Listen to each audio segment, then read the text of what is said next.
Now, our feature on today's episode is one of our active persistent threads. In that, we've been looking at the Indian farmers' protests for a couple of weeks, several weeks actually, here on MetaViews. We did one segment here on the video show. We've done a couple in the newsletter. But we really think that the farmers' protests in India are significant and worthy of our attention, worthy of international attention. And today's feature story has been how Twitter has found itself in hot water as a result of the Indian government putting pressure on them to try to suppress political activity on the platform. So this is an interesting parallel to our headline story about Facebook suppressing political activity, because in looking at how Twitter is governing themselves, carrying themselves in India, it provides a bit of a contrast with Facebook, both in terms of the political power of social media platforms, but also maybe the being caught between a rock and a hard place when the government is demanding that you shut stuff down. But before we get into the details of Twitter's relationship with the farmers, I want to share a couple of Tik Toks that I think summarize, for those who are not familiar with the protests happening in India, that actually give a kind of comical but accurate summary of the conflict so far. And this is from a comic who's actually, I'm pretty sure, based here in Canada, Hot Vic Krishna. But these are a fantastic couple of videos that I wanted to share. So let me just make sure I've got my desktop audio on, and let's play this vid. Farmers, I want to share new laws with you. Why? How do you like promotion, facilitation, empowerment, protection? Really? Yeah. You're taking away all the rules and regulations that protect us and leaving me here with him? Trust me. No minimum support prices? He could haggle for lower prices. Everybody likes a good deal. Hoarding is allowed. He can manipulate the market. Hey, you're not going to do that, right? No. I don't believe him. He just said no. And if we're having any trouble or issues with him, we can't go to court? You can go to couples therapy. We don't support this. Why are you being such a terrorist? I'm hungry. Lunch? I could eat. I'll WhatsApp Kangana.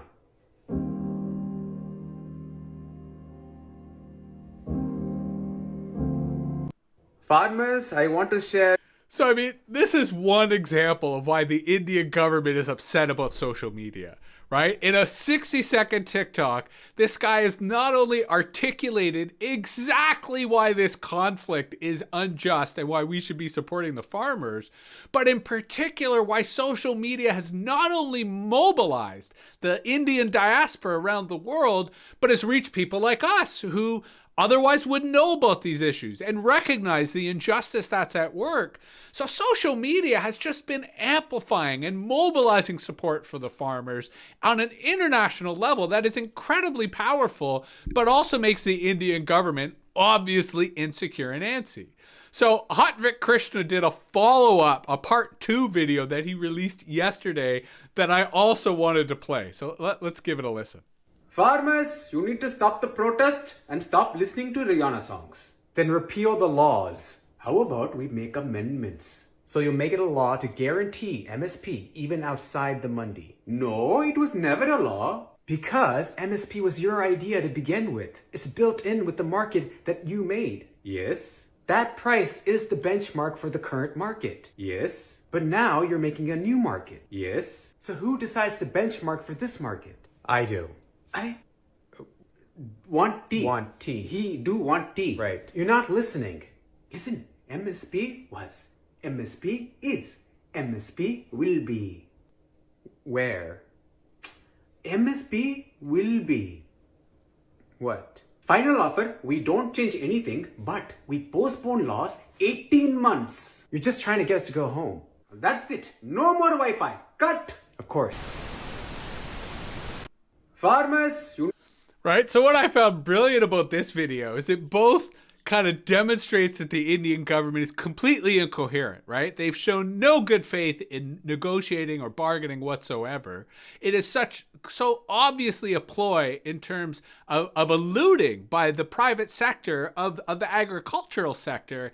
And it also alludes to the fact that they're trying to shut off the internet. They're trying to muzzle communication. They're trying to crush the protest because they have no legitimate means of standing up to it.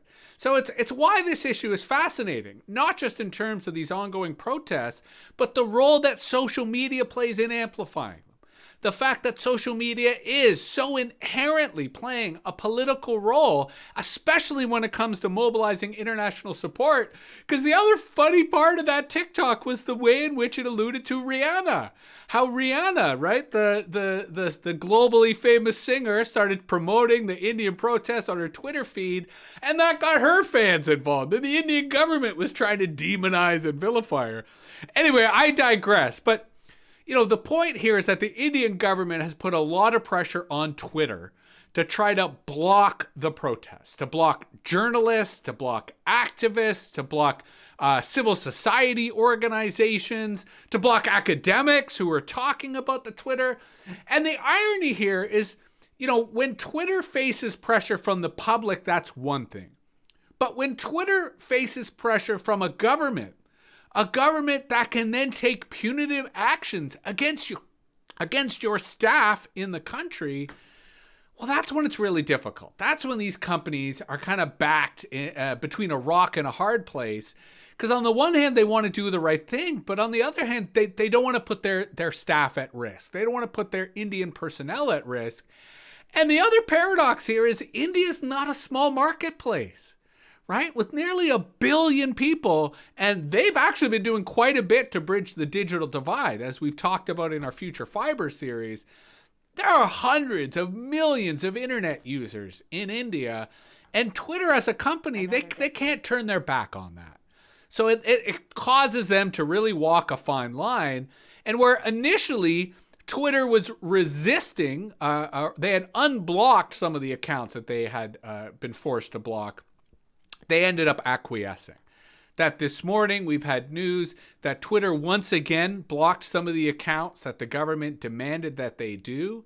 And, it's really disappointing in the sense that these were 500 accounts. And when they say blocked, as far as I can tell, they haven't banned them. So they're not kicking these people off the platform.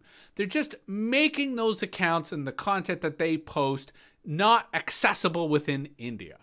So that's what I mean when I say that Twitter is kind of walking a line between what they need to do as a company in terms of social responsibility and what the Indian government is sort of demanding that they do. And that's where the Indian government is still saying that they're not doing enough. But in getting the Twitter to block the 500 accounts that they have, the Indian government is now demanding that other foreign social media companies, other US-based social media companies, also start engaging in censorship. Because if we go back to our conversation on cancel culture, this is a government. This is a government trying to censor people's speech. So no longer is this an issue of consequences. This is a government exercising their sovereign power over private companies to silence people. So that's where I do think we're starting to see instances of censorship, especially when the company Twitter is trying to resist it. Our friend Daniel Joseph points out that the farmers' protests in India are likely the biggest left-wing social movement in history. So, of course, Twitter is now blocking accounts and BJP officials are moving to their patriotic alternative in terms of other platforms. But I do think Twitter deserves a little bit of credit for pointing out, not to put too fine a point on it, but I think that Twitter publicly defying India's government by refusing to block journalists, activists, news media, and accounts is one of the bigger stories today than Twitter reblocking some accounts in India.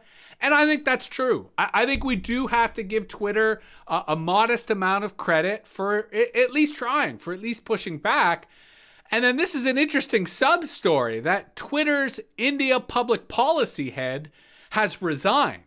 Now, they didn't resign today.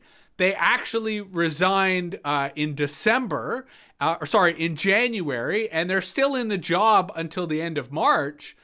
But it reflects a lot of the pressure that the Indian government is placing on the company, that in this case, this staff was just like, yeah, no, I'm out of here. I don't want to be in this hot mess anymore. I need to find a safer shores, I guess, if that's the appropriate analogy. But I think it also is a little disturbing in terms of, here in North America, we sort of assume that these platforms have all this power, but elsewhere in the world, not so much. And I think there is an interesting dynamic that occurs between the government and between these companies as they move forward. And I think that's where there's going to be a lot of attention or a lot of scrutiny on these social media companies and the political power they have, especially in foreign countries. We haven't done a segment on Facebook in Myanmar and some of the actions that Facebook has been taking to counter the coup and counter the military dictatorship. In part because I feel that, Facebook doesn't do enough. And it goes back to our original headline of today's show in terms of Facebook versus politics, that Facebook is wrong when they think that their platform is not political. And Facebook is wrong when they suppress political activity, because if their users choose to be political, Facebook should be empowering. Facebook should be encouraging that. So it's interesting to see that contrast between Twitter and between Facebook in terms of the way these different companies handle these types of political disputes and handle the pressure that comes from governments. Sarkar pointed out that he deleted Facebook and What's Up Today, and more power to you, Sarkar. I agree entirely.